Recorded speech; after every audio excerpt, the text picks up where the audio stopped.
And what of the Archbishop's movements?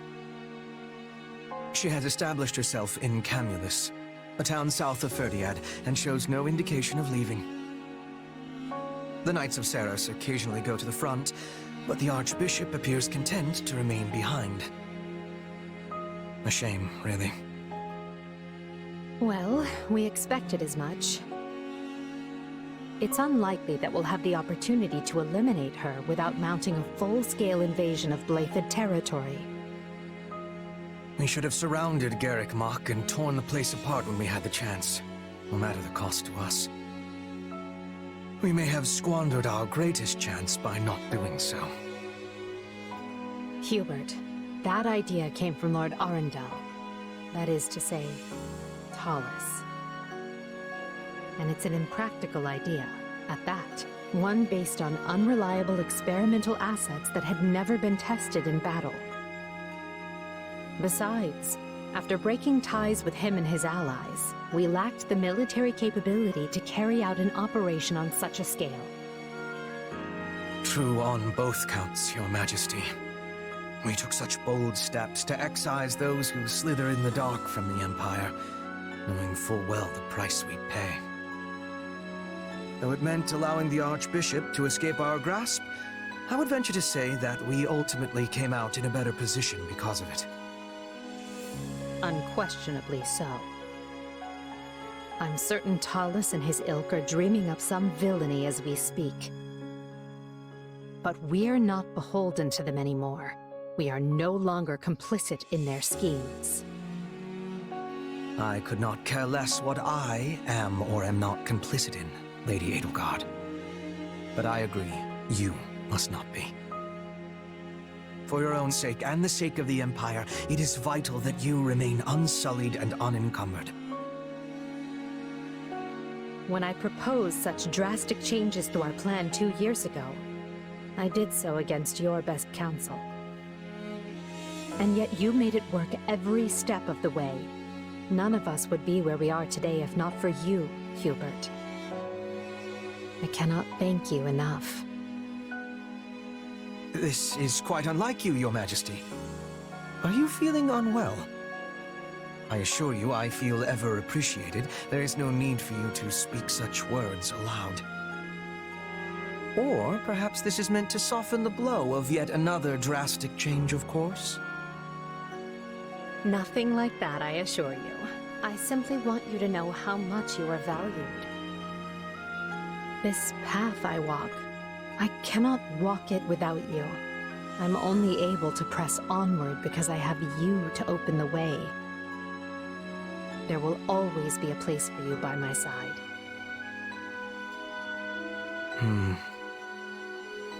Are you certain there are no changes you wish to inform me of? I must insist that you hide nothing from me. What? But I just said I'm not... Hubert, are you truly so incapable of accepting a simple word of thanks?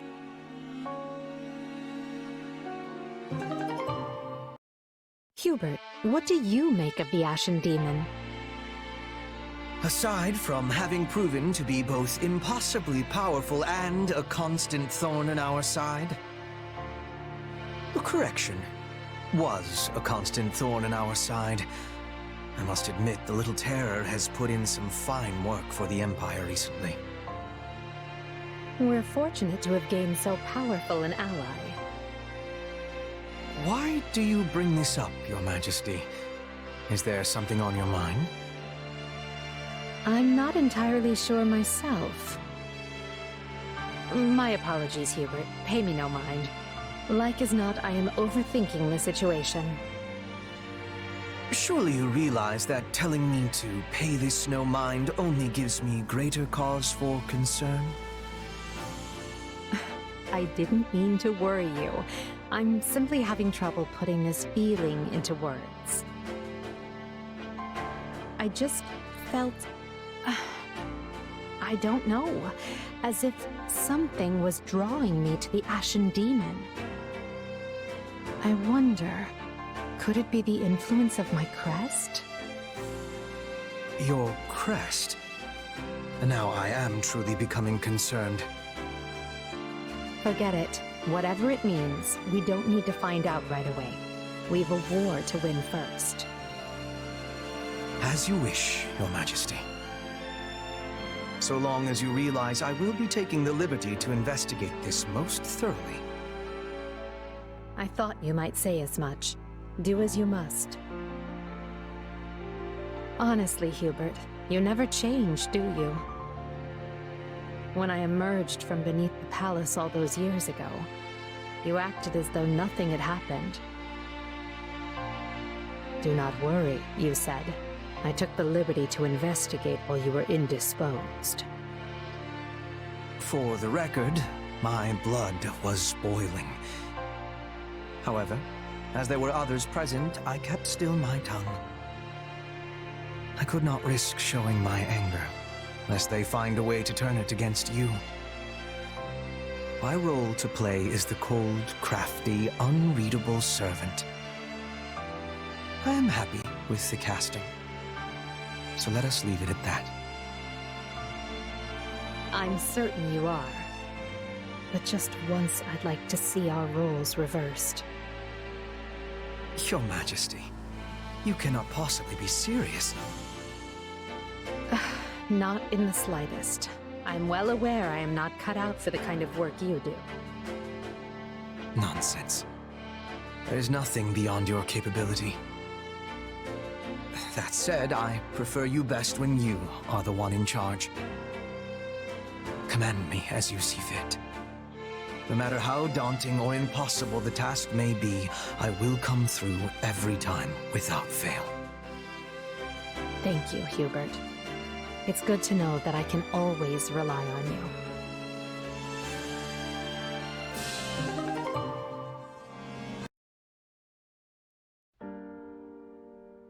Ah, Ferdinand. I hadn't realized you'd returned to the palace. Yes, here I am. Not that I have official business like you. Then why come such a long way? Ah, I see. You're here to visit your father. I am ashamed to say this was my first time seeing him in his cell. My father insisted I stay away for my own safety. Though I must confess, the dungeon was not the horrid place I had imagined it to be. I was envisioning, you know, fiery hot pokers, spikes, that manner of thing. Oh. Then it may interest you to know that we do actually have such a dungeon. I've only seen it once myself. It's further down from where we're keeping the former Duke. It's a dismal place, one where rats scurry to and fro. Rats? I do not imagine Father would cope well with that at all. While he did look haggard, it sounds as though his treatment could be far, far worse. We're doing our best to keep him in good health. The rest will depend on his frame of mind. Well, you will hear no complaints from me. I care only that he is kept alive and given a fair trial, and that his punishment fits the crime, of course. You'd better speed things along then, because Hubert is quickly losing patience. A fact of which I am very well aware. The problem is that I remain unable to connect my father to many of the acts he is accused of. Perhaps you're wasting your time. A noble as powerful as your father could easily have documents forged and witnesses bought off. Any records that remain will be considered far too dubious to prove guilt or innocence. Another fact I am very much aware of. In truth, I already found proof some time ago. Proof of his corruption, that is. I discovered it while looking through his tax records. When I realized what he had done, I was ready to serve him up to the authorities myself. Your own father? I'm surprised to hear you say that. I mean it. I thought I could carefully build a solid case against him while studying at the academy. However, you had him clapped in irons before I could have my case organized. Now there is a bit of comedy. I idolized my father ever since I was a child. Yet I had to push those feelings aside in order to muster the anger to punish him. Now I find myself trapped between both of those emotions with no resolution in sight. I see. And tell me, is that the end of your story? I thought you were going to become Prime Minister, keep me in line, surpass me even. Oh, well, I did not mean... You can still share words with your father and see him punished for his crimes, you know. So, if you desire resolution, start resolving matters. It's never too late.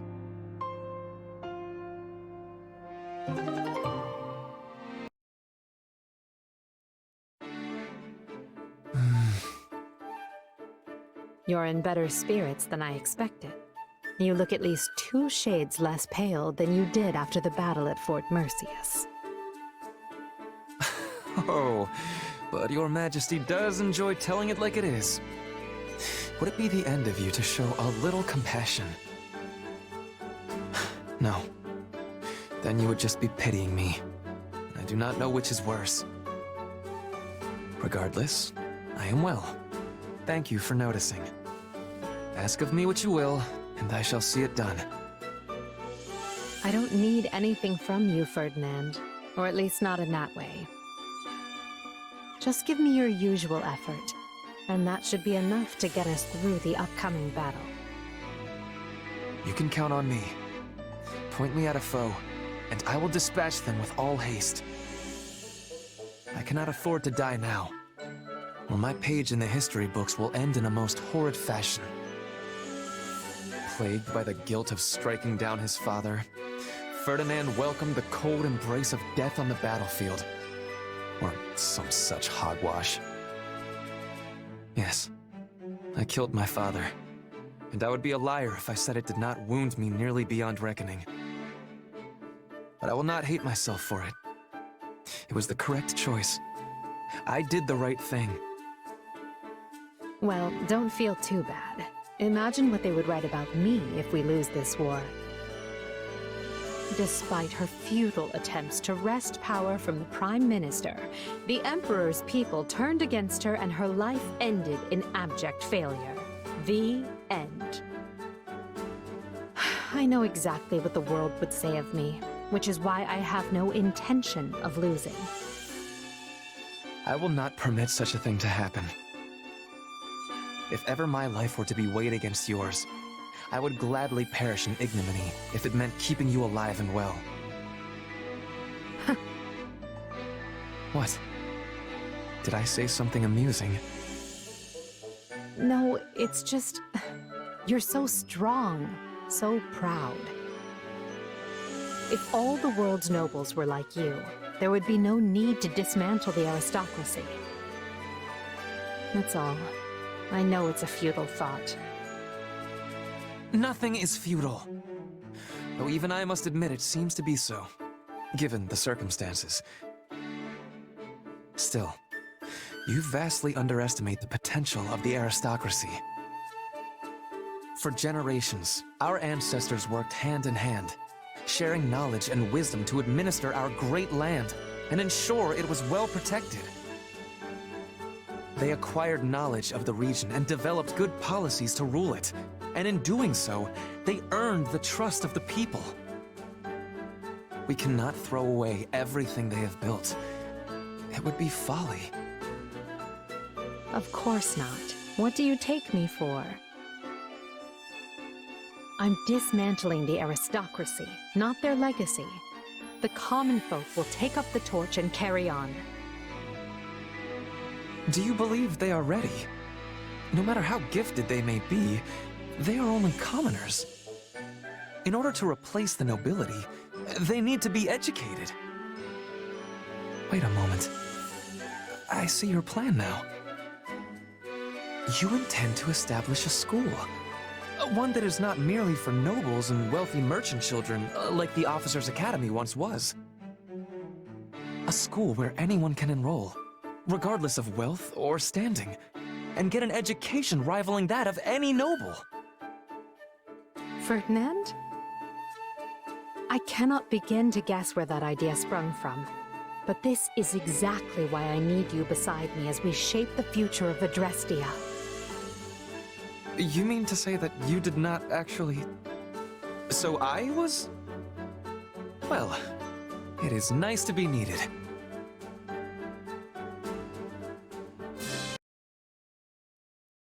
So when it comes to precedent, that is the situation.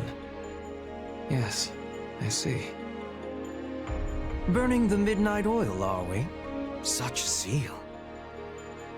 Ah, Hubert! What are you doing here at this hour? Up to your usual intrigues behind Edelgard's back? I would thank you not to make such blind and rude assumptions when you lack any basis for them. Well, yes. I suppose I was making assumptions. You have my apologies. Not at all. I am, in truth, up to my usual intrigues, so your amends are quite unnecessary. Oh, all right then. Hold a moment. You were? In any event, what are you reading with such vigorous intent? Listen to me, Hubert. A book of past judicial precedent, is it? Ah, and specifically concerning the prosecution of nobles. Yes. I have a mind to settle matters with my father. The letter of the law considers rebellion a capital crime, but practically speaking, that is not the case. Members of the nobility are especially likely to be granted clemency, and all the more so in recent years. Yes, they expiate their guilt by surrendering peerage, providing assets and information, and leaning on the strength of their past meritorious deeds. In short, the nobility make full use of every excuse available to hold tight to their miserable lives.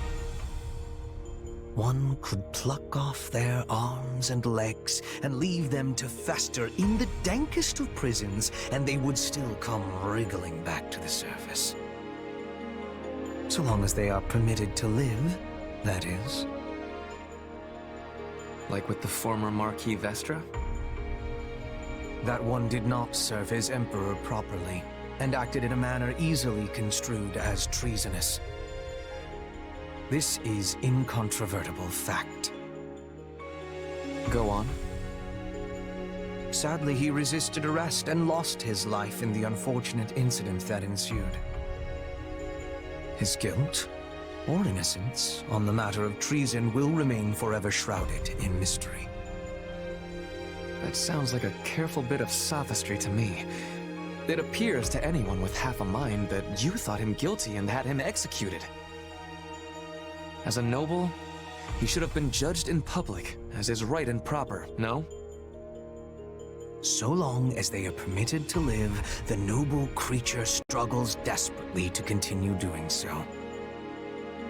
Such is ever their nature. Which is precisely why I am investigating precedent. In order to block any means by which my father could escape justice. I will not allow him to stage a comeback.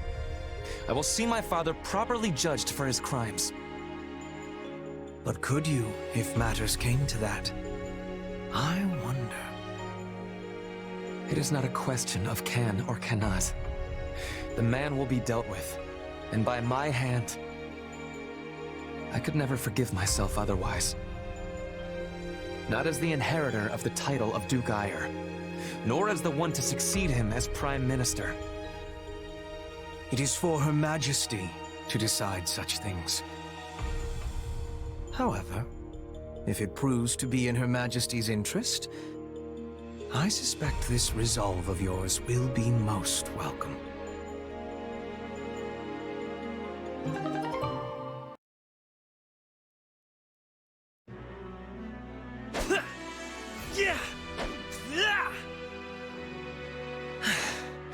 I suppose that will be enough for today.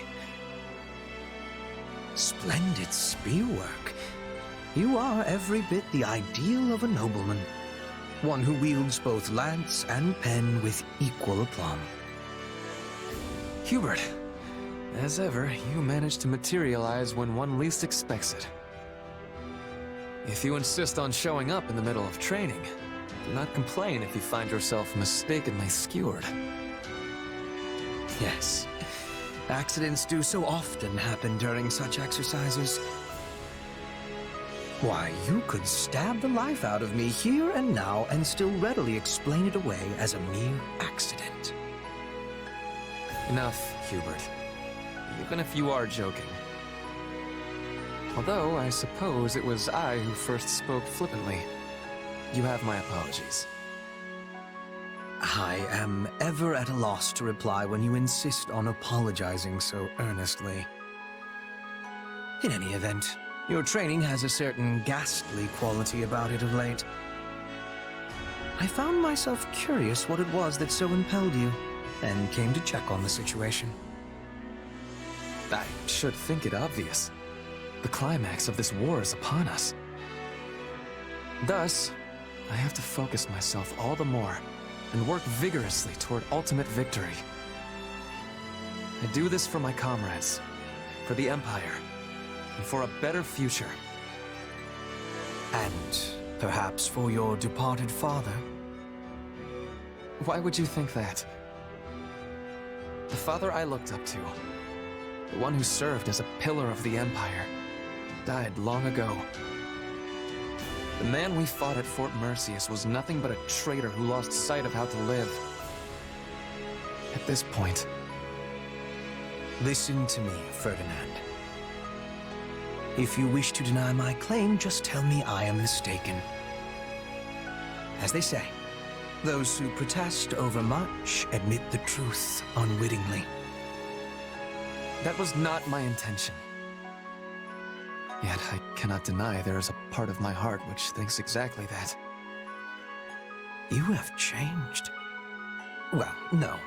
Your true nature has not changed a bit. You are stubborn as ever, but there now also exists a rather flexible side to your personality.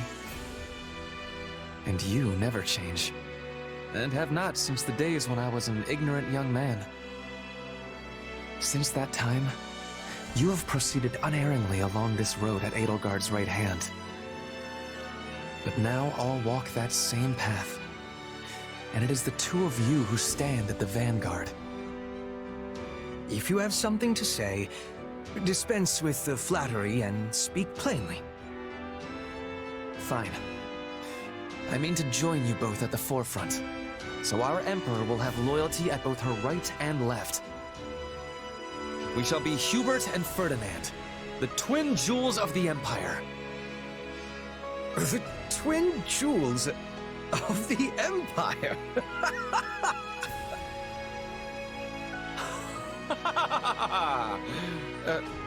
Was it truly so amusing?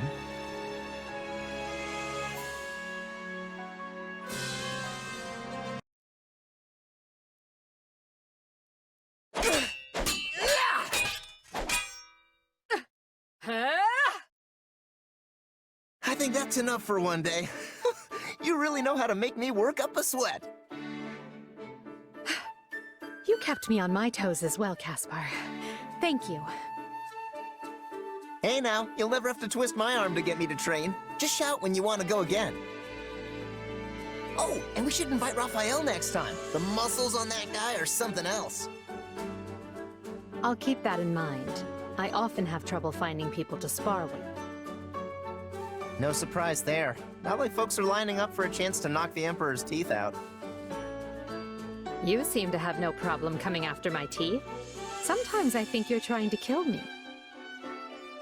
What? No! I mean, I only do it because I know you can handle it, right? Look, just don't say anything to Hubert, okay? If he finds out we're sparring, he'll have me cut into pieces and dumped into the nearest river for sure. He already knows. I convinced him that I need the training if I'm to stand on the front lines. Oh, that's a relief. So, why do you, by the way? Fight on the front lines, I mean. You're an incredible fighter, but the Empire would be in deep, deep trouble if anything happened to you. And it's not like you're after the glory like I am. Shouldn't you just hang back and send us orders from some distant hilltop? Seems like it goes pretty hard against that rationality thing you're always talking about. Caspar? Lecturing me on what's sensible? I must be dreaming. But yes, you're right. It's not entirely rational. See? I'm a thinking man sometimes. That's not to say I don't have a rational reason. My presence on the front lines improves morale, and my skill betters our hope of victory. So long as I don't fall in battle, taking the field is the smartest thing I can do. Right, sure. So, what's the unrational part? The emotional side. I can't stand the idea of remaining safe, while friends and comrades alike risk their lives for our cause. You're all out there on my command, taking lives from others and giving your own in return. It doesn't seem fair for me to do any less. Except that you're the Emperor. And I say the Emperor should help.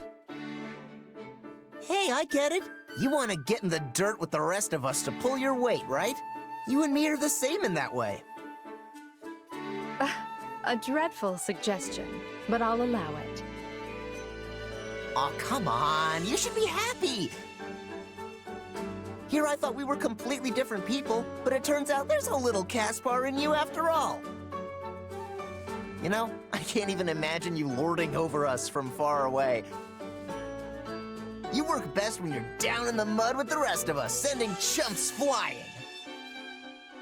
If there's a little Caspar in me, perhaps it's time to put a bit of someone else in you. Someone with manners, perhaps? The M word? No thanks. You know all that politeness would only hold me back.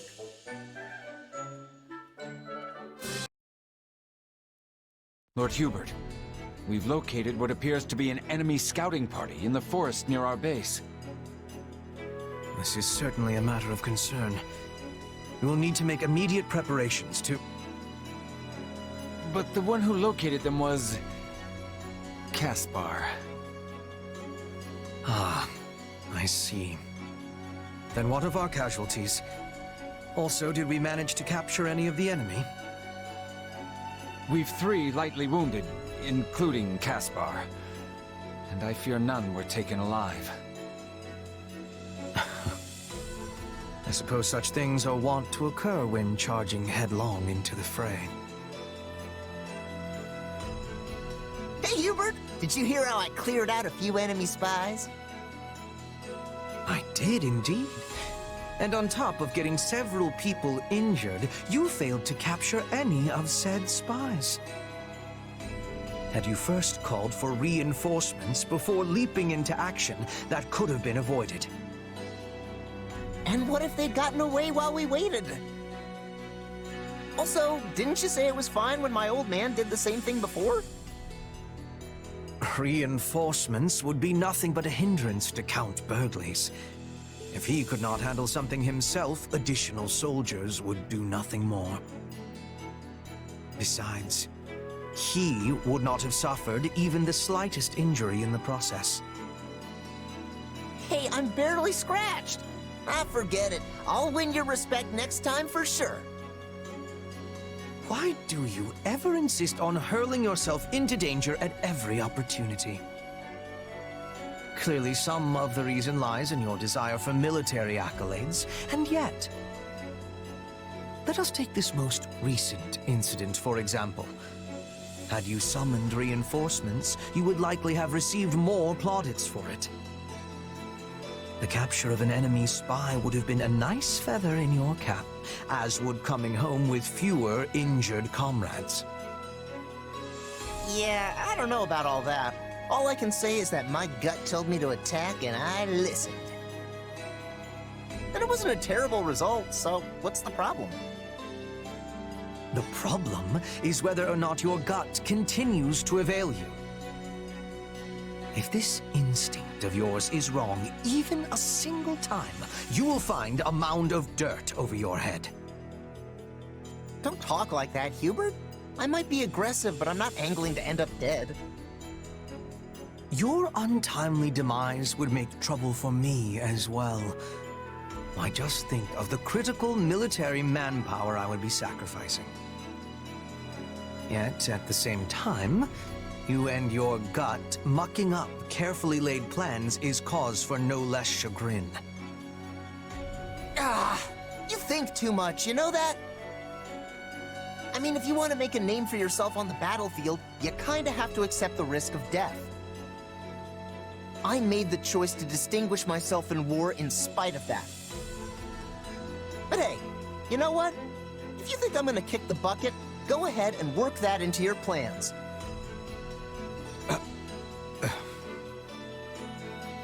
Look, I know I'm your critical military manpower or whatever it was you said, but sometimes you've gotta win whether you have that manpower or not. Like I said, I'm not aiming to get myself killed, but I also know there are no guarantees in battle. Anyway, I figure that's gotta be the best way to make sure I don't end up being a burden for you. Oh, it's time for training. Gotta run, Hubert. Placing your fate into my hands, are you? They say it is a fine line that separates the saint from the buffoon. How right they are.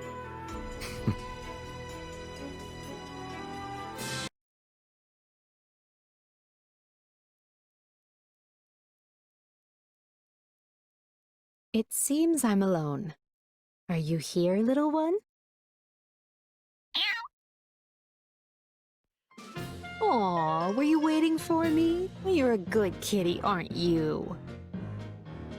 Guess who brought you some fish? Hey, easy there. No need to wolf it down. Oh, you want more? Well, just stay put while I...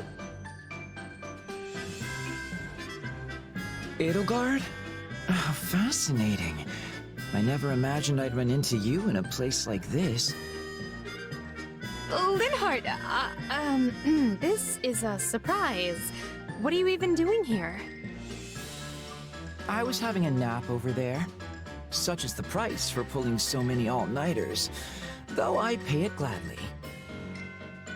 Over there, as in, right over there? Immediately so? Does that mean you saw... Ow! Well, well. A cat.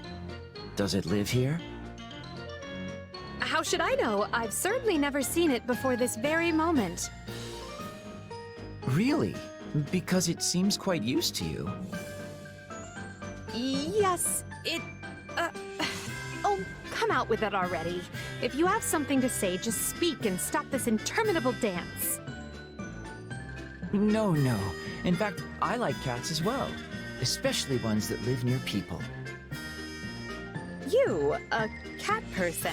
I never thought I'd hear you say that. Why not? I find them charming. You have to admire the way they draw people in with their cuteness, only to be waited on hand and foot. Linhardt, people don't take care of cats just because they're cute. Cats rid us of rodents and other vermin. They are fine pets who bring much solace to their owners. As I see it, people and cats have a good relationship because we do things for each other. Well, I wonder how the cats see it. Because it appears to me that they're just doing things their way and don't really care about anyone else. Now there's a charmed existence. Live as selfishly as you like and have people lavish you with praise and affection for it. Not to mention they'll never run out of food. Which just shows how much people value them. What does it matter if they're being selfish? To be honest, I'm surprised you have an opinion about cats at all. Have you owned one previously? Because I could use your advice if so. Please, Do I look like the sort of person to take on that kind of responsibility? You do not, hence my surprise. Ah, wait, now I get it. I was wondering why you were being so cross with me. You're thinking about keeping this cat. But the implication that cats and I both want to lead the same easy life spoils the idea for you. What? I mean... Yes, that's it. You've caught me. Linhardt, listen. If you aspire to be a pet, that is your decision and yours alone. However, if you expect people to bend over backward for you, the least you can do is work for it. The problem with you is that you always... Please, Your Majesty, let's not do this now. Look, the kitty cat wants you to snuggle-wuggle.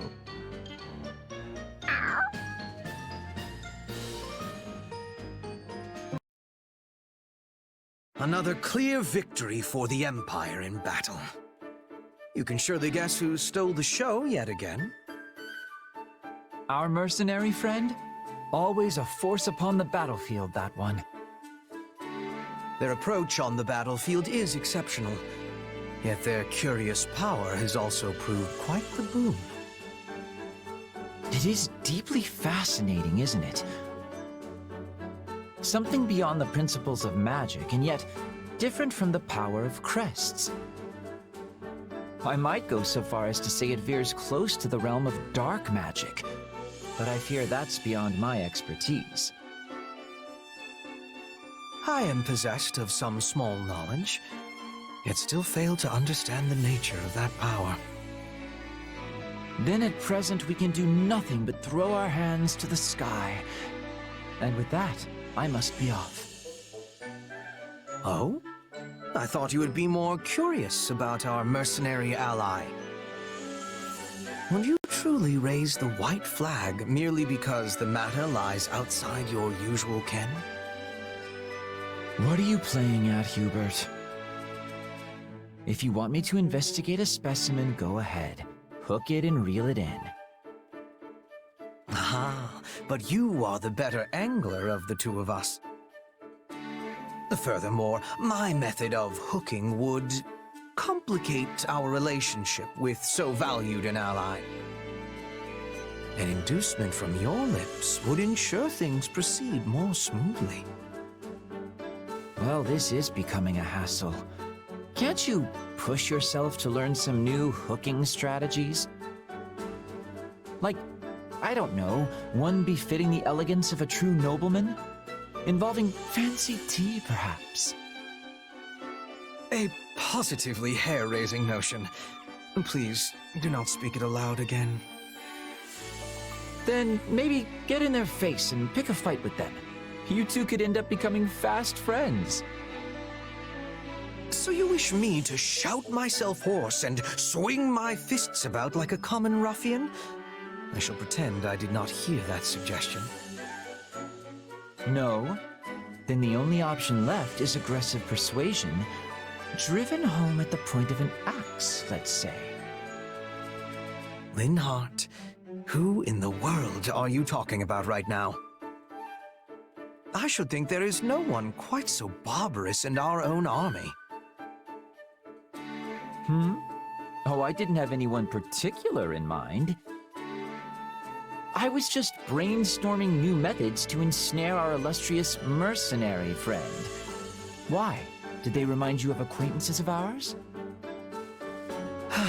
In any event, let us leave this sleeping dog where it lies. I do not dislike conversing with you, but we seem to procure results of little benefit when we do. And with that, I have matters to attend to and must be off. Farewell. Until next time, Hubert. So when can I expect you to have reeled in our mercenary friend? I suspect we'd make headway on the research if we engaged in it together. I'm afraid I've not the time to play along with your capricious whims, Linhardt. I will, of course, be cheering you on with some enthusiasm from the shadows, as you hook the subject yourself.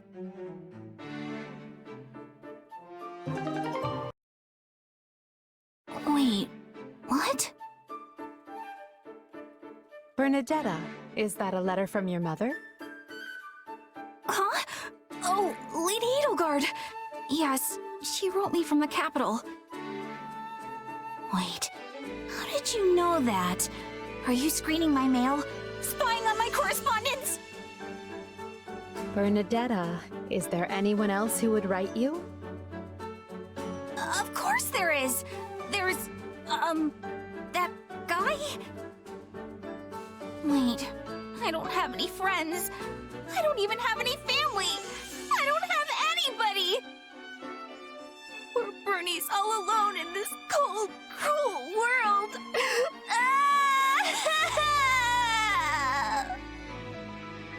Easy, Bernadetta. You have plenty of friends. They simply don't need to write to you because you're fighting in the same army. Wait, really? Well, that's a relief. Also, how can you claim to have no family when your mother writes you regularly? That's certainly more than I can say. Oh, right. I forgot about your, parent situation. Guess I shouldn't be complaining, huh? It's fine. Just be thankful that your mother is in good health. And make sure to write back so she doesn't worry. I always do. Pages and pages. That reminds me, have you heard from your father?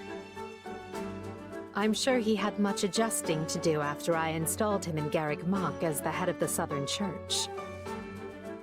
Nothing from him, but my mother keeps me up to date in her letters. She has his attendance and her regular reports. The last update was something like, "Your father is so scared of the Central Church's assassins, he's locked himself away up in the third-story reception hall. They have to drag him out kicking and screaming whenever it's time to deal with clerical affairs." I'm certain I heard a similar tale when another noble first relocated to Garreg Mach. Really? Huh. Oh, but the locking himself in his room part sure sounds a lot like me, doesn't it? Yes, although you've come a long way from the reclusive, shy girl you used to be. Back at the Officers' Academy, you used to take your shunning of people to something of an extreme. Do you really think I'm that different now? It's hard for me to tell. Maybe knowing that my father has started hiding from the world helps, though.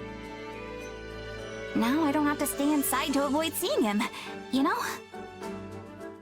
One might say your curse has been lifted, just like mine. Wait, hang on. What's your curse? Nothing. Please ignore what I said. Oh, come on! You can't leave me in suspense like this!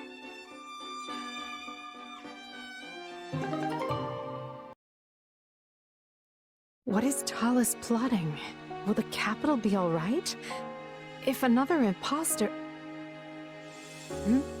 Who's there? Lady Edelgard? Is that you?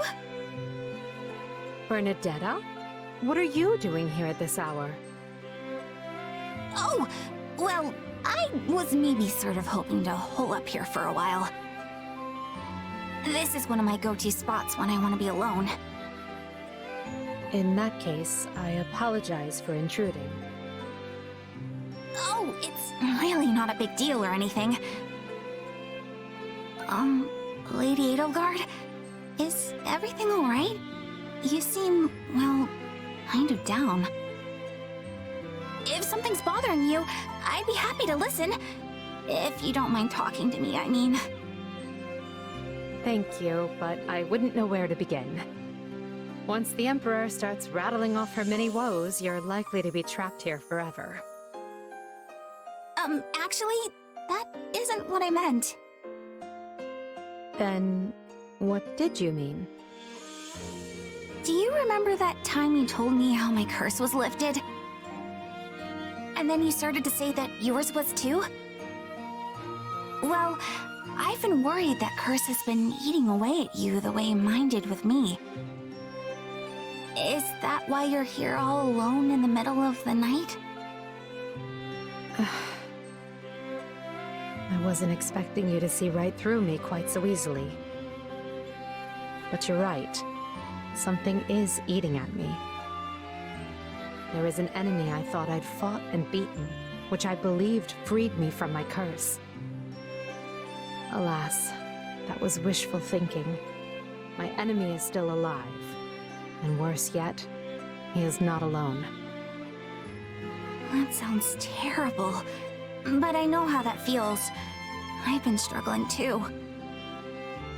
If I stay outside too long, I end up being seized by this panic that makes me want to hide away again.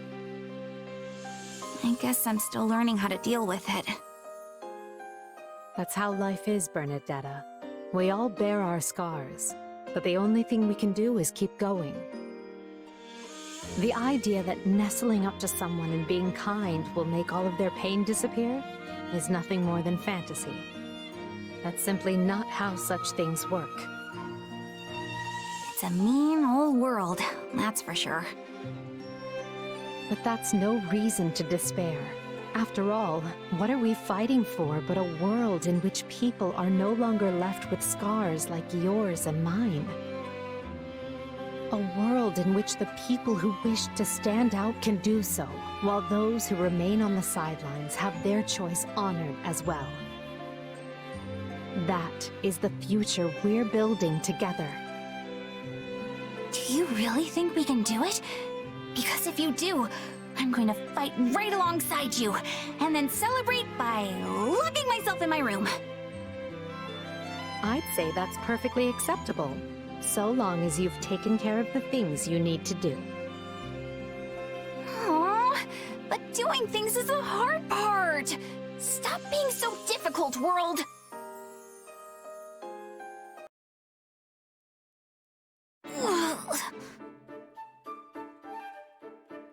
Ah, Bernadetta. I see the documents I was waiting for have finally arrived. Hubert! I'm not doing anything bad! Then would you be so kind as to hand those over?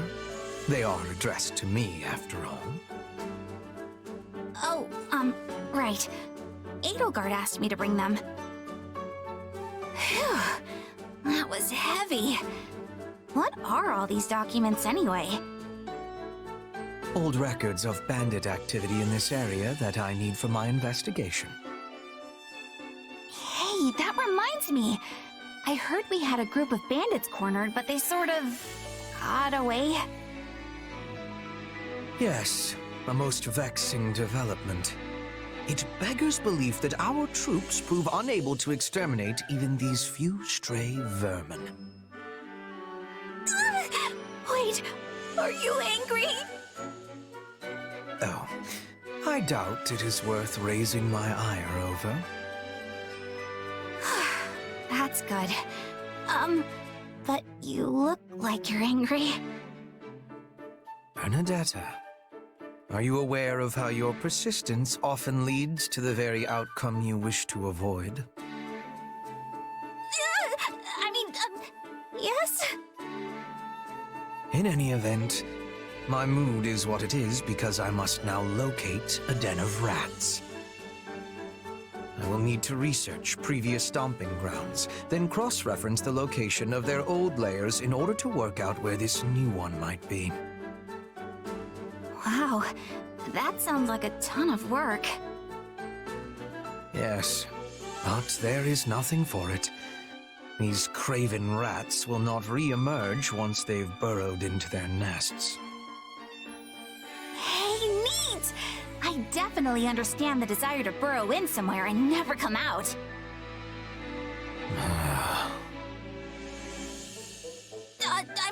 But when there are festivals and stuff, they might slip up and leave? Maybe? Possibly? Everyone loves festivals. except when there are people around, which is usually the case. Somehow I suspect you would not emerge for even the most magnificent of carnivals. However, you and the rats may differ on that point. We do what now?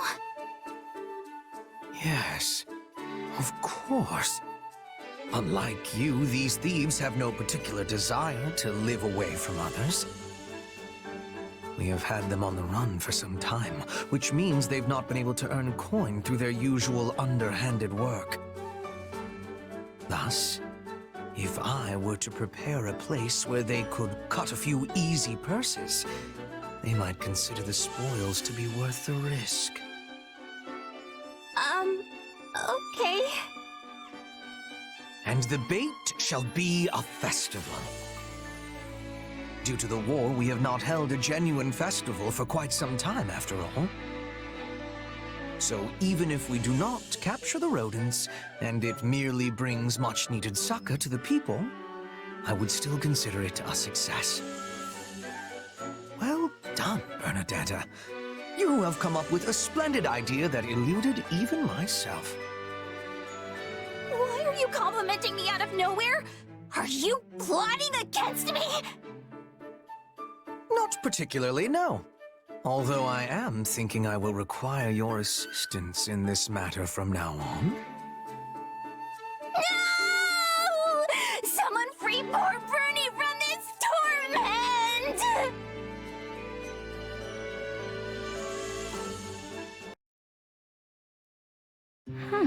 Interesting theory. I'll have to make a mental note of that. Isn't it a bit late to be studying, Dorothea? Hi there, Edie. Looks like I'm not the only one burning the midnight oil. You should get to bed. All-nighters are the bane of clear skin, you know. I assume that also applies to you. What can I say? You all work so hard, I figured I should dedicate myself to my studies. Especially when it comes to strategy and tactics. Those are real blind spots for me. You would have had a chance to learn them if we'd remained at the Officers' Academy. I suppose you missed out on all sorts of experiences, now that I think about it. Edie, please. No, wait. My decision and my actions are partly to blame for robbing you of those opportunities. I feel I owe you an apology for that. You did what you thought was right. And anyway, it's not like any of us saw all these problems with the Kingdom and Alliance coming. Yes, but... Look, I admit I may have been a little sad when the Academy went on hiatus. I mean, I worked my tail off to get into that place. It was hard. Really hard. Oh, and when the school shut down, there went my best chance of finding Mr. Right. Or Miss. I knew it was upsetting you. Dorothea, I am truly, deeply sorry. Hold on, Edie. Let me finish. I was about to say that if we did stay at the Academy, you would have been terribly unhappy. You'd have had all this gloom and uncertainty hanging over you about your father and the future of the Empire. I think it might have broken you. A slight exaggeration, wouldn't you say? For what it's worth, I'm glad you're free of that torment, and can now work towards building the world you envision. I like this new life working under you. It suits me. Please don't say that. The part about you working under me, I mean. I like to think we work side by side and hand in hand. You are always a tremendous help to me. I consider you a dear friend, and I say that not just as the Emperor, but as a peer. Thanks, Edie. Do you mind if I take that and run with it? Dorothea, dearest friend of the Emperor, has a really nice ring to it. I was fine with Dorothea the Mystical Songstress, but this new title has a real warmth and dignity thing going on. In that case, allow me to meet you halfway. Henceforth, I shall be known as Emperor Edelgard, dearest friend of the songstress. Oh, no, that'll never do. Because if you do that, it would make me dearest friend of the songstress. Well, we certainly can't have that. How about you just promise not to be a stranger, Whatever the rest of the world demands, I want the two of us to always be there for each other. I would like that very much indeed.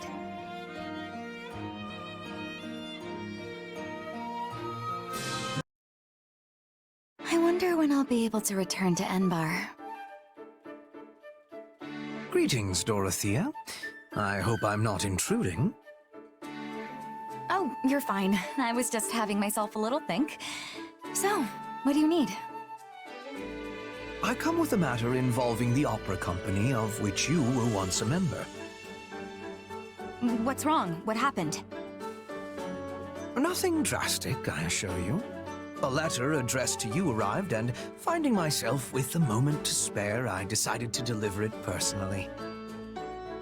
And as I was also hoping to speak with you about the company, the trip serves a dual purpose. Okay, don't scare me like that, Hubert. I figured something awful had happened since you were coming here in person. My apologies. Let your heart be at ease. Now then, I wish to discuss the matter of your return to the opera company. I'm pretty sure I said I wasn't going back. That is not what I refer to. Well, it is and it isn't. You have no love of violence, and in fact care little enough for it that the mere sight of someone in pain nearly rends your poor heart in two. Further, I am aware that you received numerous invitations to return to the company. Despite that, you continue to remain here on the front lines of the war. I find this choice curious. Okay, that's a fair point. I honestly have given some thought about returning to the company. Touring across the land with them and using music to heal weary hearts sounds wonderful. And if I did make that choice, it would be a different way to help Edelgard and everyone else. You agree, right? Indeed. I should think it terribly useful work. But even so, I can't abandon the actual fight when all of you are still here. The thought of being safe and sound while my friends risk their lives isn't something I'm comfortable with. Does that make sense? It does. And I even share your feelings to a degree. However, we could always summon your opera company to the front so that you could use your diva talents to motivate our troops.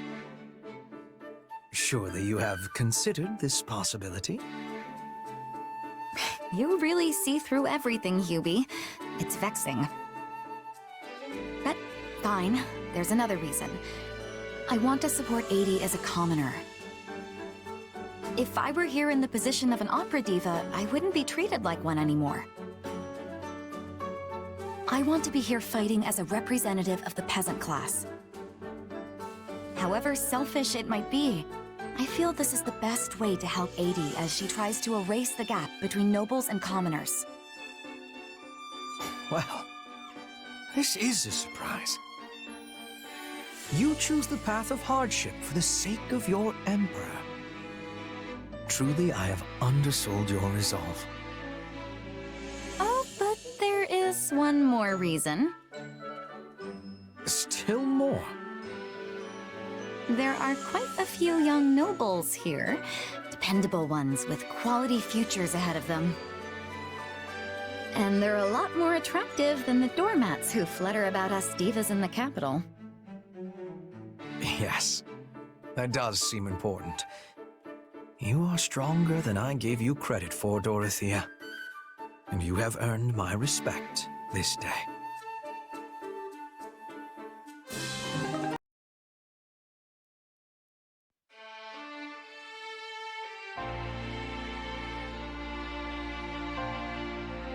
Lady Edelgard? I'm sorry, Petra. Am I interrupting? It is okay.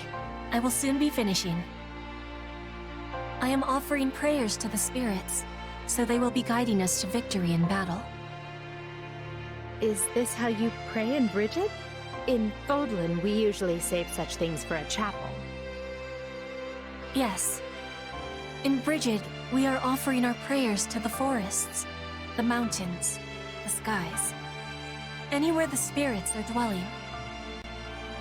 In Fodlan, the people are offering their prayers to the goddess. In this, we are differing. But we are the same, in hoping to live long and fight for what has meaning. Yes, of course. Perhaps I shouldn't ask this, but is it not unwise for you to be risking your life here in Fodlan? You are the queen of Brigid. Your people need you to return safely to them. Yes, your words have truthfulness. If I am dying here on foreign soil, I am betraying my people. You gave me your promise to be releasing Brigid from its vassal relationship to the Empire. And if I die, your promise will be dying with me. Yes, I suppose it would. If you died, I would have to renegotiate our terms with your successor. That wouldn't be an issue if she were as capable and reasonable as you. But would she be? And for the record, Petra, I don't want you to die. You are a dear friend. Your words give me great happiness. But I am still content to be risking my life here in Fodlan. As we get closer to cornering our enemies, there's no telling what kind of foul tricks they'll employ. Are you certain you don't wish to walk away from this? It could easily go awry after all. I am knowing the danger, but I have done my deciding. I will not be turning my tail and running, while you are standing and fighting. I'm grateful. But unlike you, I cannot back down from this fight. This war is one of my own making. And I am choosing to share it. If we lose, then we will lose. But I will not be having regrets. I will be fighting with you until the end of bitterness. That is the prayer I was offering. Well, I'll do my best to avoid a bitter end. Regardless, you have my thanks, Petra. Your resolve humbles me, but also gives me strength. You are the Emperor. I am the Queen. Our relationship is not one that is usual. Not everyone can be standing on equal feet with you. This is something only I can be doing. And so, I will continue standing by your side. Let no one say the Queen of Brigid is not gracious and noble. But I do hope we never turn into a couple of stuffy royals who insist on doing everything by the book. I have trust that you will never be letting that happen.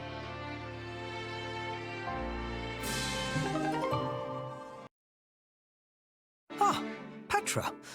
Fancy running into you here. How are you acclimating to life in Her Majesty's army? We are constantly traveling all across Fodlan, so I'm sure there is a lot to adjust to. I find myself being cold often, but the others have shown great kindness in telling me what to expect. I have no troubles. Marvelous. I want nothing more than for you to fit in and feel comfortable. Know that there is a permanent place for you in this army, if you so desire. No, I will be returning to Brigid when the war is finished. I am going to be queen. That day is approaching with quickness. Yes, I am very much aware. And upon your coronation, Brigid will be released from its vassalage to the Empire. Her Majesty and your grandfather have agreed to this in secret. For having consideration of Brigid's interests, I give Lady Edelgard and Duke Gert my gratitude. As I understand it, the Minister of Foreign Affairs pursued this particular policy most vigorously. He has met with far more success, now that Lord Arundel is no longer around to impede him. I might even go so far as to say the Duke looks like a new man. A new man? No, he's still being the same man. Well, yes. I suppose you have me there. Regardless, I do hope that you can forgive us. Though we would very much like to make our agreement with Brigid public, doing so now would be most unwise. I have understanding. The war of 7 years ago still has freshness in the minds of many. You do not want to give them cause for anger when this war has not reached its finish yet. I'm glad you appreciate the situation, as I was certain you would. But all in Brigid have knowledge of our agreement. Every man, woman, and child. If it is broken, they will have knowledge of that as well. Blood would be spilling. Petra? Was that a threat? Not a threat, a concern. I know I can place trust in the word of the Empire. The Emperor would never be breaking a promise. Would she, Hubert?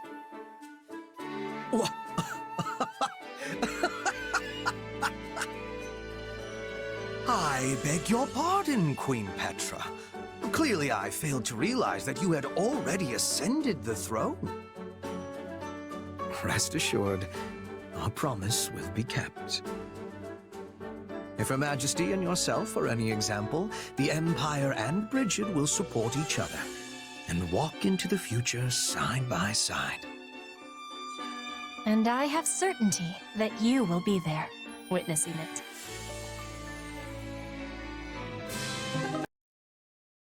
Surrender now, and I will spare your life.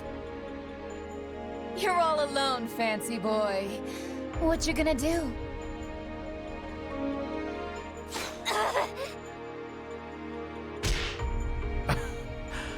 Oh, you are positively brutal. She seemed to be reaching for a weapon. It is better to have safety than sorrow. Also, she would not have told you any information of usefulness. You have knowledge of this. As she is now nothing more than a corpse, I cannot be certain of anything. However, I must admit she appeared to be going for her blade. You have my gratitude. There is no need for thanks. I have awareness that you could have been dealing with that assassin yourself. Perhaps. Still, I must say I have never hidden atop a tree just in case I needed to put an arrow into someone's back. I must try it sometime. I imagine such tactics are part and parcel for a woman of Brigid, though I am a touch surprised a queen would resort to them.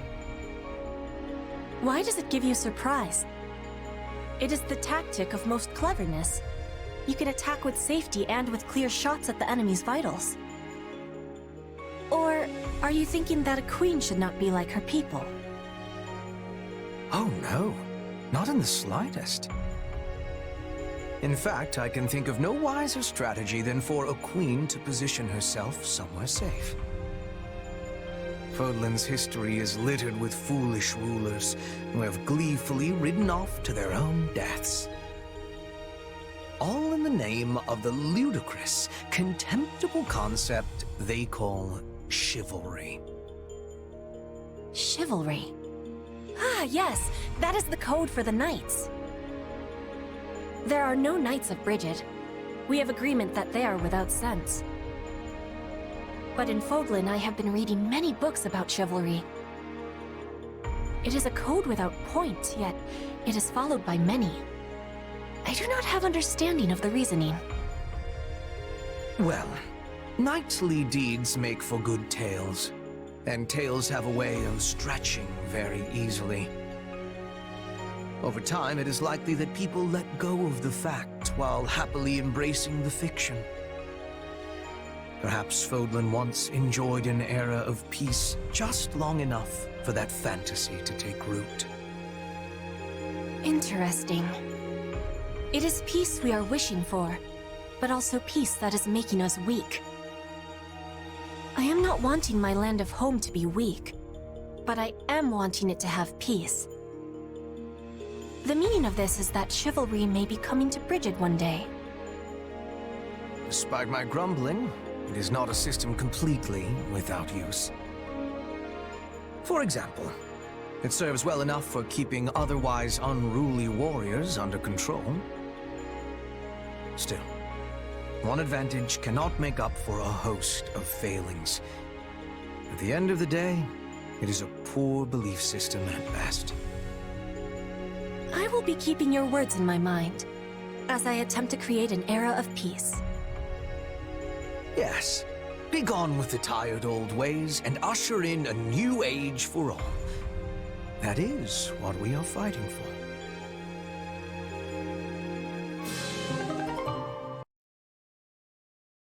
Ah, what a lovely breeze.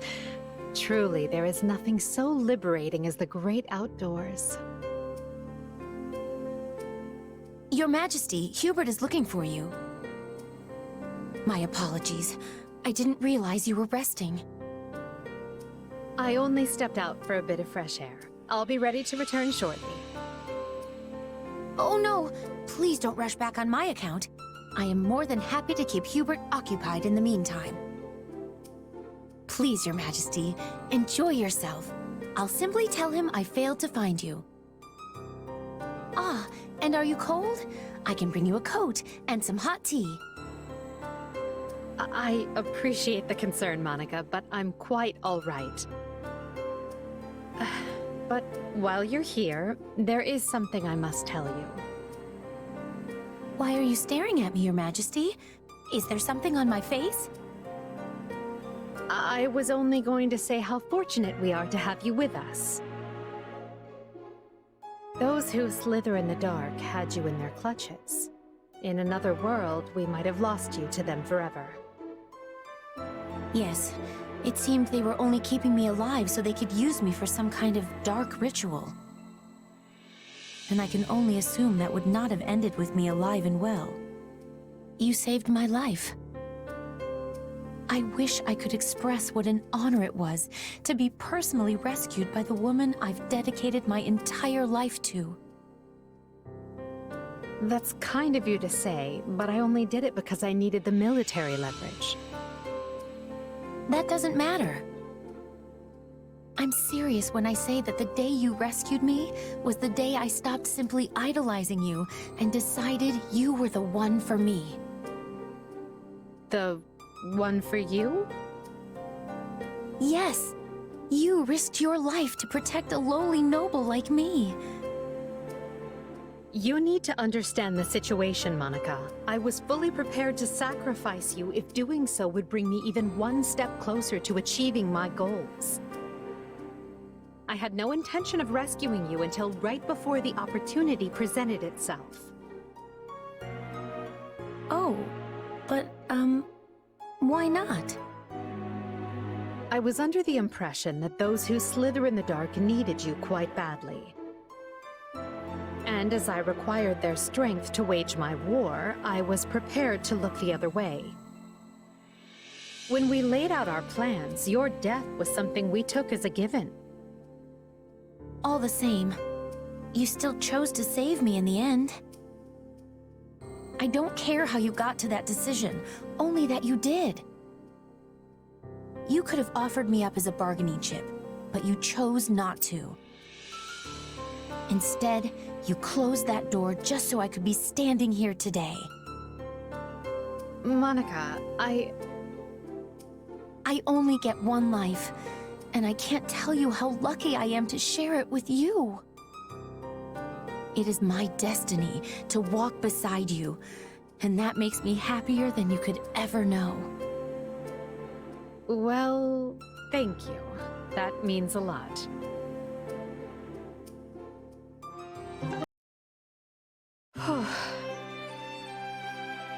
must be exhausted, Your Majesty. I was beginning to believe that council would never end. Should I make tea? Thank you, Monica. Why don't you join me? Oh, I would love to. I can hardly remember the last time I saw you rest. You need to stop overworking yourself. We can't afford for you to get sick. Her Majesty has invited me to tea, and she's worried about my health? Oh, this is the greatest day of my humble life. Come now, I've always cared for your well-being, and it's not as if we never have tea together. Oh, I'm aware. This is the 208th time you've worried about me, and our 113th time sharing tea. I've been keeping a record on paper, and in my head. Now I'm even more concerned. Aw, thanks. I suppose it just shows how hard you work for me. I hope you feel I do enough in return. If there is anything you need, don't hesitate to ask. Truly? You'd really listen to my request? Your Majesty is actually willing to make Monica von Ox's impossible wish come true? Well, let's keep the wishes within the realm of the plausible, if you please. All right. In that case, may I... Oh, this is so disrespectful. May I hold you in my embrace? Just for a minute? I don't see why not. What kindness! I promise to be even more loyal to you from now on, Your Majesty. As if such a thing were possible. You've given me more loyalty than I could ever rightfully expect. Oh, that reminds me. There is something I've been meaning to tell you. It seems as if you have been upset with yourself because you were planning to leave me for dead. But I just want you to know that had such events come to pass, I still would have died happy. I would have been at peace because I helped you achieve your vision. Well, I should go see to that tea. She really is something else. I knew she was strong, yet she always finds new ways to surprise me. Thank you, Monica.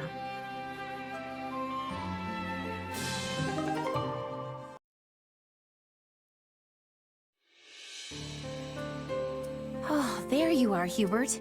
I have been searching everywhere for you. And to what end? Has Her Majesty summoned me? Oh, she would never use me for a task like that. I just wanted to thank you, albeit reluctantly. I do not recall having done anything that would merit such a sincere display of gratitude. Well, you probably just saw it as part of your normal administrative duties.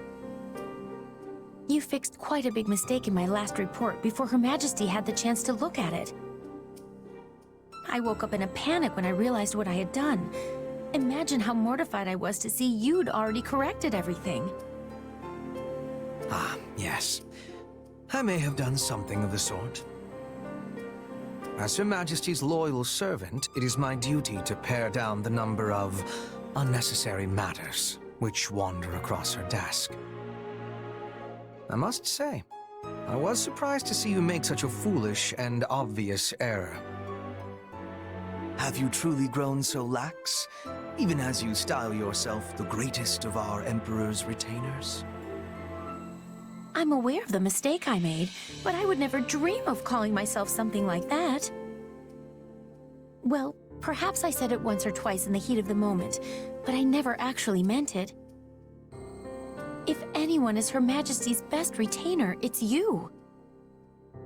And without House Vestra's say-so, I could never become one of her servants. At present, I very much doubt you are fit to serve as Her Majesty's servant. Excuse me? It is true that I did not make a conscious choice to serve Her Majesty at first. Instead, I simply did it because my father decreed it must be so.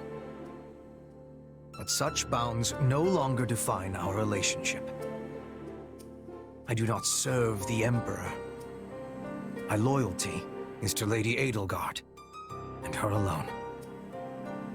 I stand with her in a manner that goes beyond the bounds of ruler and servant. Do you understand this? I want to be like that with Her Majesty as well. But I am only the child of a baron, so I don't have excuses to linger in the palace all the time. I have to return to my family's estate once I've fulfilled my duties for the day, and I get summoned back to our territory often. I am not like you. I cannot just be at her side unless I have a good reason to be there. Indeed.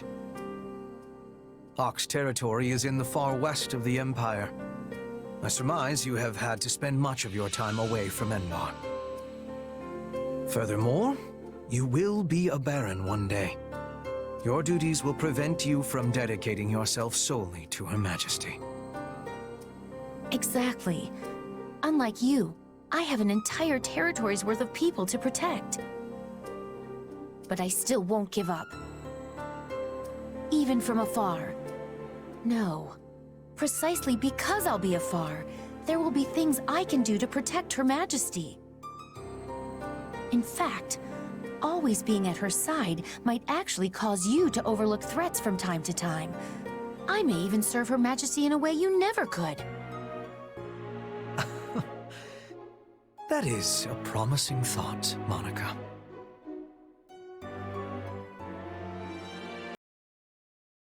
Oh, what a mess.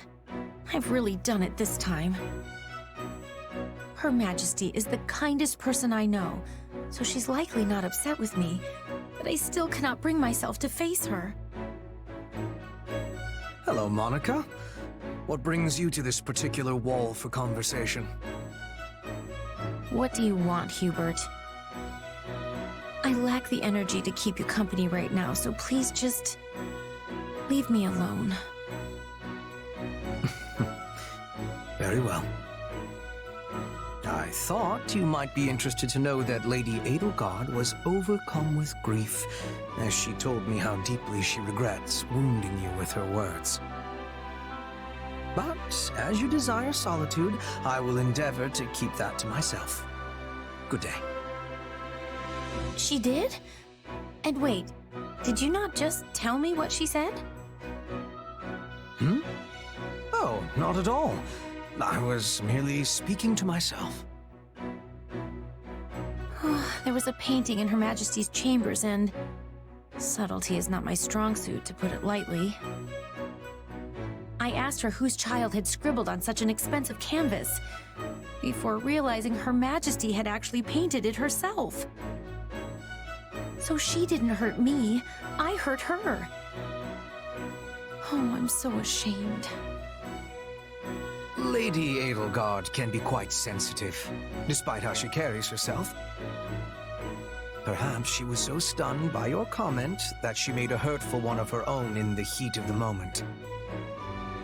You need not let it weigh upon you. Such events are commonplace for me as well. You amaze me, Hubert. How are you not beside yourself at Her Majesty's every utterance? I know I said that I wanted to become her servant, but now I think it may be impossible. Her Majesty is so radiant. I'm not sure I possess the fortitude to bask in that glow every minute of the day. Perhaps some distance between us is better for me. Do you truly believe that? Even though you now have an opportunity to become her servant? Wait, I do? Once this war is settled, Her Majesty will endeavor to tear down the entire concept of the nobility. Her first action will be to separate territory from title, making it so that being a noble no longer means one must lord over some plot of land somewhere.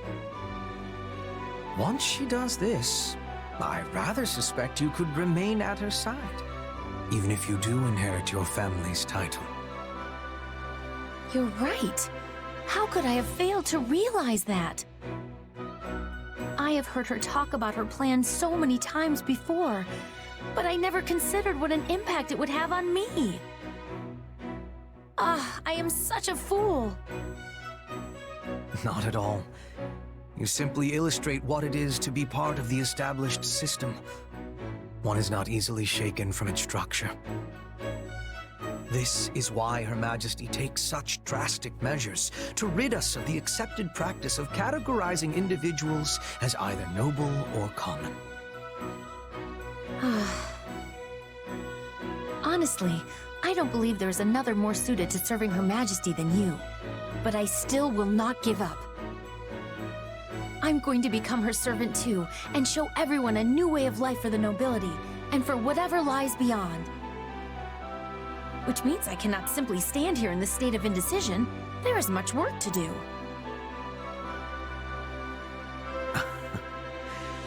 I suspected she might be stopped in her tracks for but a moment.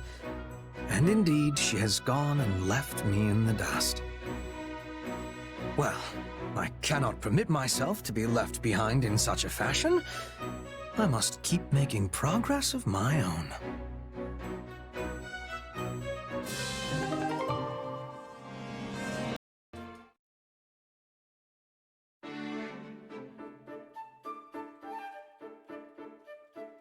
Now here's a rare sight. Since when do you read tactics manuals?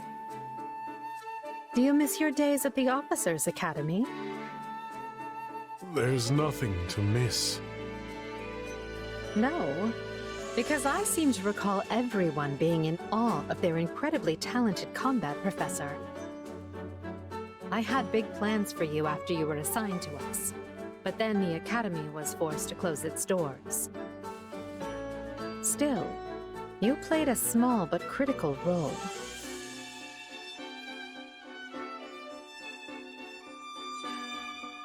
Still not one for conversation, I see. Even so, I feel I understand you and your thoughts more now than when we first met.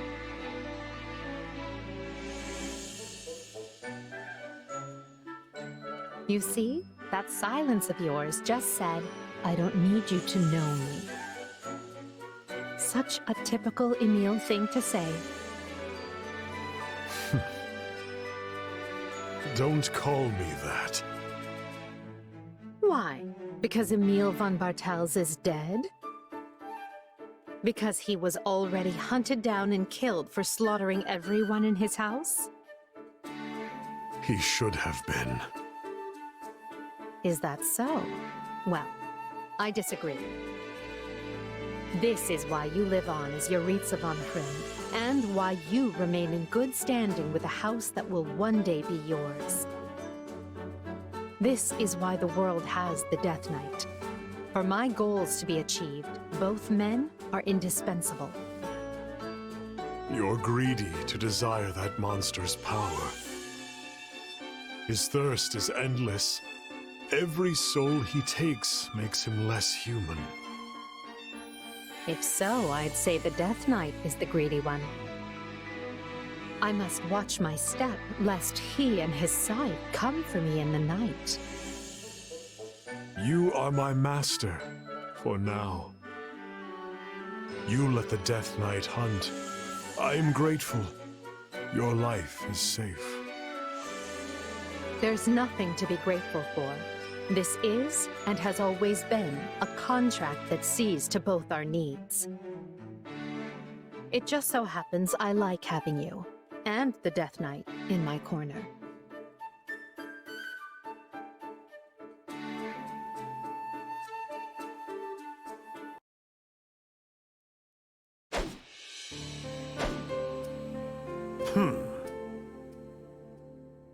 Bored, are we?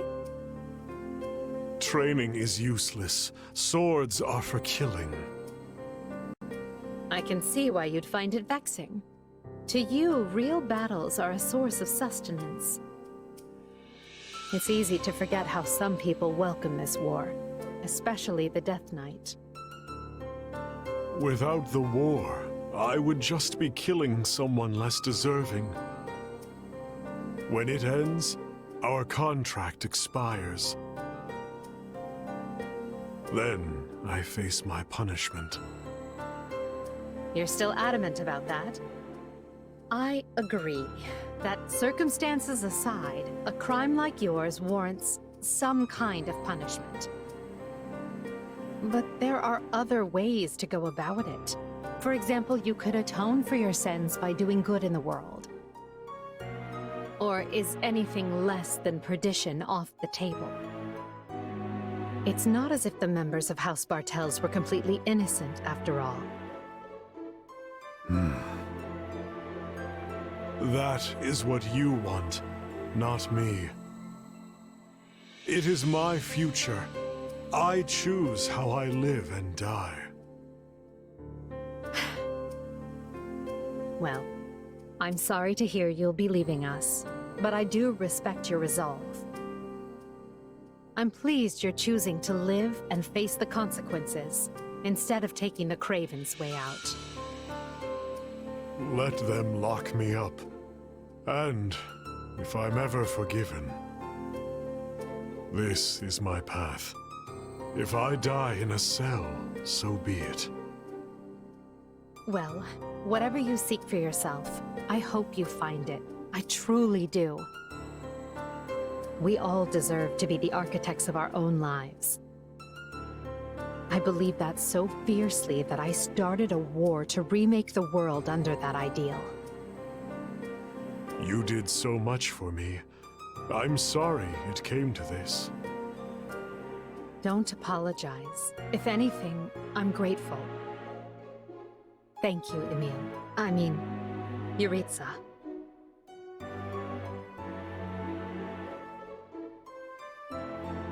Ah, so I won't get scolded for saying the wrong name?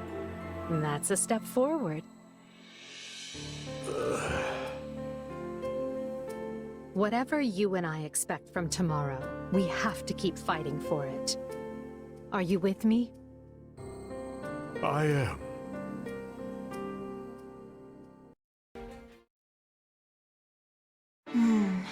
It's sad how we have so few research materials here at the base. And in addition... What luck that we might encounter each other at this late hour, Lysithea. Don't scare me like that, Hubert! You're terrifying enough under normal circumstances, let alone when you're creeping about like a spider. I should hardly think myself any more frightening than the disembodied spirit people have reported seeing night after night. A spirit? So the spirit was sighted. Around here, then? Nearby? Oh yes, quite near to this training center. It is a positively frightful tale. Just remembered a thing. Important thing. Biggest. I gotta go. Good night. Don't follow me. Positively frightful, I say, them calling my light a disembodied spirit. Wouldn't you agree? Oh dear. She left before I could finish.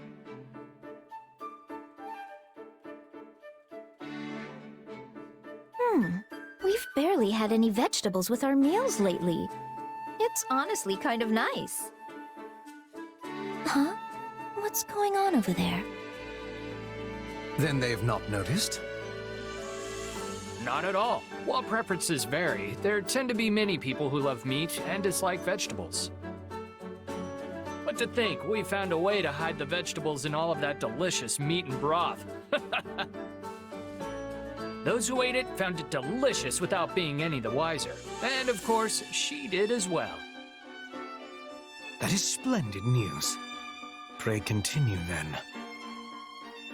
Wait! Did I just eat a bunch of vegetables? Goodness, Lysithea, you look positively gobsmacked. Did you have yourself a recent surprise, perhaps? So many vegetables. Ah! Hubert! It's nothing. I'm busy. Gotta go. It really is sad how much time I spend trying to make vegetables palatable for people. Oh well. I suppose I should just consider it part of managing our soldiers' health.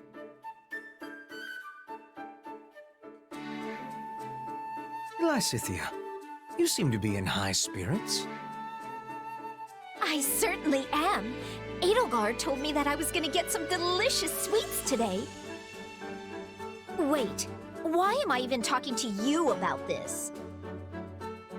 You might find yourself without any sweets whatsoever if you continue to treat me so cruelly. After all, I am the one tasked by Her Majesty with the honor of giving them to you. Then why didn't you open with that, Hubert? Hand them over. First, permit me to brew a suitable tea to accompany them. Huh?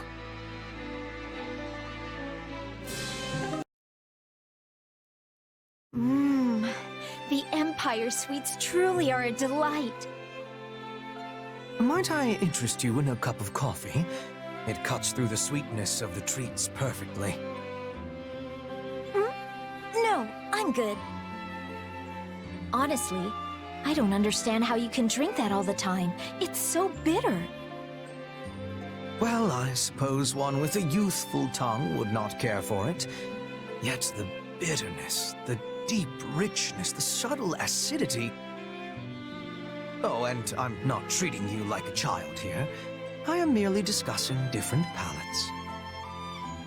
I'm not a child, and neither is my tongue. Now give me some of that coffee.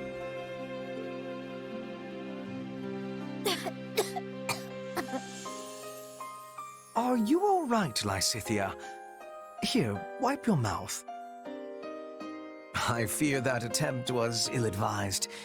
If you wish to enjoy coffee, you must first modify it to your liking. Perhaps we might try adding sugar and goat's milk. It would mellow the flavor and add sweetness. Yes, please. There's something I'm curious about, Hubert. And what might that be? Why are you being so kind and indulgent to me and only me? Compared to how you treat other people, it's clearly strange. And what if I were doing so because Her Majesty had commanded me to pay particular attention to you?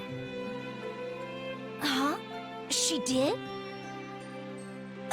I mean, even if she did do that, you're still being far nicer to me than you have to be. If I tell you, you must not breathe a word of it to anyone. I will erase you if this gets out. Permanently. You'll erase me? Well, all right. I promise to keep it a secret until the day I die. Is that good enough? It will do. I have a younger sister. One the same age as you. The pair of you have similar personalities, so perhaps I end up doting on you for this reason. You have a sister? Why doesn't anyone know?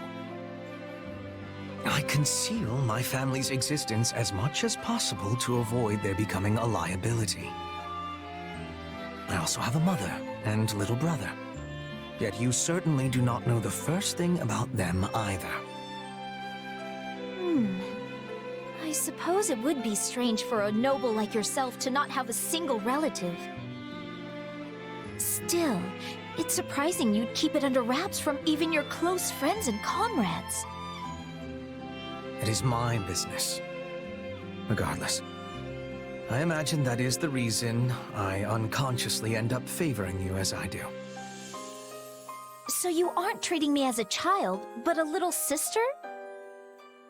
Well, if that's the case, and considering how much older you are than me, I suppose I can allow it. Oh, but that will not do. My sister would be most indignant if I were to treat anyone other than her as such. Ergo, I will simply have to exercise more caution and refrain from treating you as anything other than a normal child. If it would make your sister upset, then... What do you mean, treat me like a child? Oh dear, I let it slip. It appears my tongue is the one that still has some maturing to do.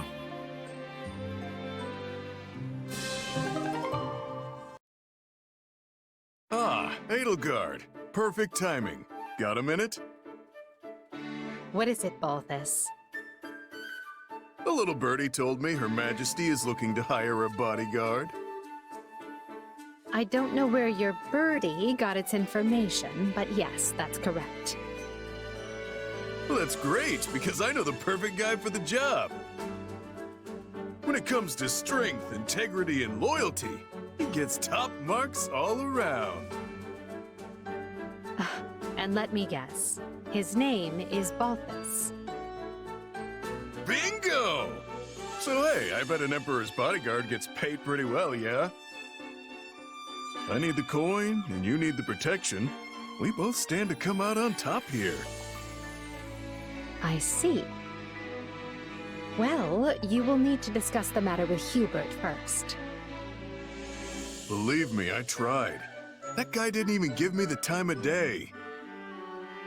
He said, and I quote, Why would I trust Her Majesty's safety to a walking pile of liabilities such as yourself? Ask me again once you've cleaned up your act, and do be sure to use a good soap. so rude. And what makes you think I won't tell you the same? So, that's a no? No, it's an absolutely not. You wish to safeguard my back, but Hubert has given me a full litany of reasons why I shouldn't trust you to protect any side of me at all. You were once the head of House Albrecht, yet now you are a vagabond. You also owe money to Gloucester and other houses, and have a bounty on your head, which is apparently the only part of you required to collect said bounty. And need I even delve into your family history? Phew. Leave it to the minister of the Imperial household to dig up every last ugly detail on a man. Not every detail is ugly. We know you defeated Lord Holst at the tournament in Goneril, becoming the first and only person ever to do so. So, while people do not question your strength, they might hold you in higher regard if you manage to pull the rest of yourself together. Beginning with how you treat women. Well, hold on there. I'm not about to pursue some dalliance with my boss. Especially when that boss is the Emperor. Even I have my limits. I rather doubt that. Well, there's only one way to prove me wrong. You're just gonna have to hire me.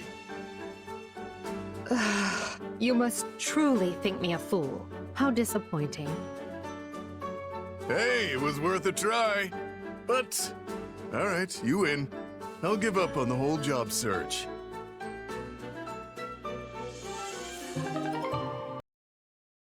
Hey there, Your Majesty. Fresh off some new official business, huh? Don't you ever get a rest? Yes. Thank you for your concern. Huh? Why are you staring at... Hey, alright. No, it isn't that. It most certainly is not that. I was just revising my opinion of you. Hubert made you out to be the greatest womanizer of our time, but you've been surprisingly well behaved. I said I wouldn't hit on you, didn't I? Also, that could not sound more like Hubert. Anyway, you could have just taken my word for it. I apologize for doubting you. Still, just because you haven't attempted to woo me doesn't guarantee you won't do so in the future. Sure, but the thing is, you're not really my type. You're too smart, and dainty, and way too important. Wooing you would be like bringing a baguette to a sword fight. I know when I'm out of my league. I'm not quite sure how I'm supposed to take that. Look, the only thing I want from you is a job. You pay well. And frankly, I could really use an army between me and the folks trying to kill me. We have had to bolster the camp's defenses because of all the trouble you keep attracting. So, yes, thanks for that. Hey, if it bothers you, let him through. I can watch my own back well enough. Save the cleverness and compassion for some other lunkhead. I agree, my time could be better spent. Also, I'm not compassionate, merely hopelessly committed to my ideals. Oh yeah? I've set out to unite all of Bodlin. I've started a war over it. That means destroying any who oppose me and protecting all who stand with me. If you believe in me and share my ideals, I will never abandon you. Even if you do happen to be a philandering hireling up to his neck in debt. That was downright inspiring. Right up to the point where you insulted the stuffing out of me. But hey, if your thing is looking out for people, I'm happy to be a spare set of eyes. Plus, you're a boss worth swinging these fists for. I could shop around, but I doubt I'd find better. And I will endeavor to keep it that way. But for now, I must be off. Oh, and Balthus? Join us at the next War Council. Oh boy, that was close. It's like she was begging for me to make with the flirting. And if it wasn't for Hubert, I might even be stupid enough to try. Ah, Hapi. How are you finding your time in the Imperial Army?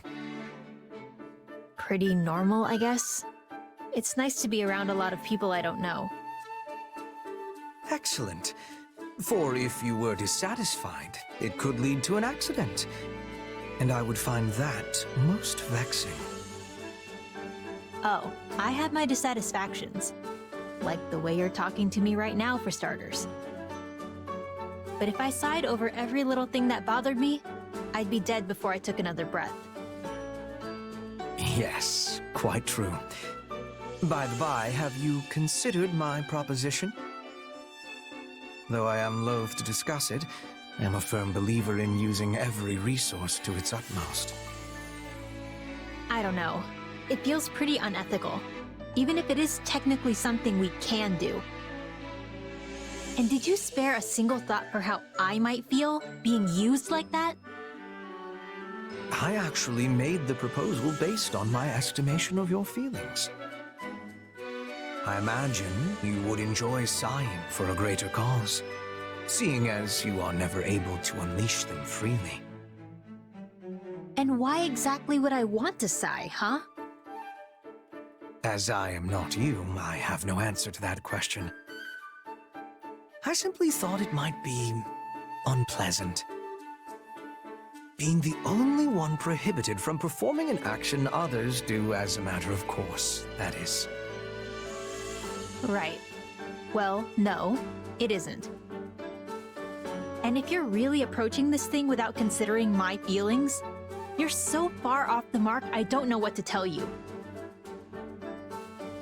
My, I just thought the woman would enjoy breathing a literal sigh of relief.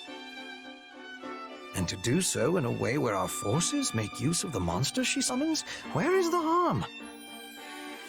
Alas, I suspect I am in for another mocking at the hands of Her Majesty for how often people mistake me for a heartless cad. The Bert? Again? Ugh. Happy. Now that you are calmer, I thought perhaps we might share some tea and treats. But if you're not interested, I am content to deal with them myself. You really want me to buy into this plan of yours, huh? I told you the answer's no. Now stay away from me. I assure you, I have no such ulterior motive here. Liar. Yes. Well, I can see any further conversation will be fruitless. In that case, I bid you good day. Had I known this would all be for me, I would have made coffee instead of tea. Huh? What's coffee? It does not concern you. Pray forgive my intrusion. Yeesh. Just being near that guy makes me want to sigh.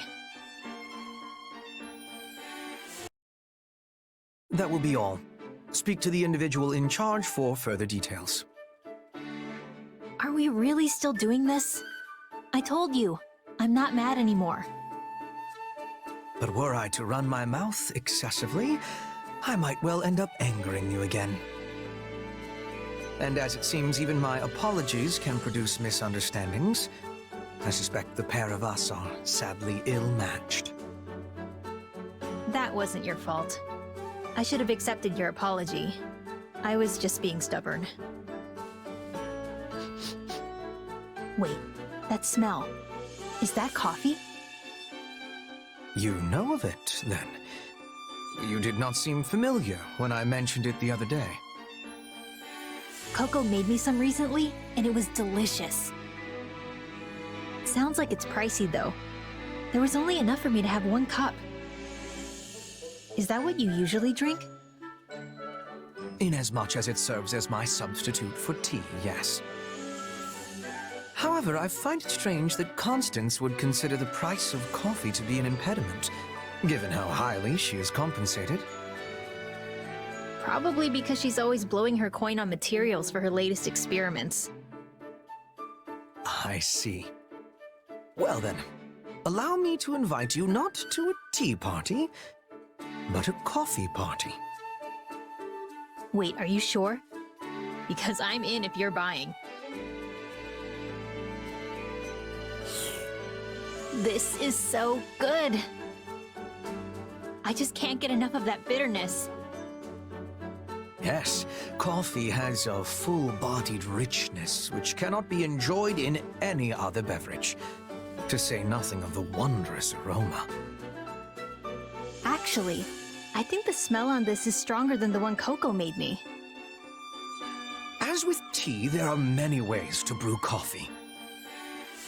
A noteworthy feature of the beverage is that the final product can vary greatly depending on the degree to which the beans have been roasted. Sorry, beans? This has beans in it? Come to think of it, Coco did mention something about how she had to massacre some beans to make hers. I assume you speak of the grinding process. I must say, I am surprised that you enjoy coffee. It is most unexpected that we would have this in common. There are many who dislike it, and some among that number even go so far as to criticize it as no more than hot bean water. Ah, too bad. Looks like it's gone. There is more. By all means, help yourself. Really? Don't mind if I do.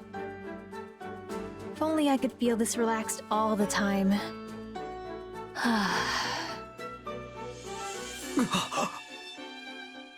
Uh-oh.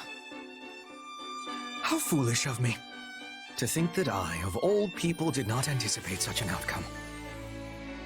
Though it is certainly better than a sigh of displeasure. Regardless, I believe we have some monsters to dispatch. I called them, so I should deal with them.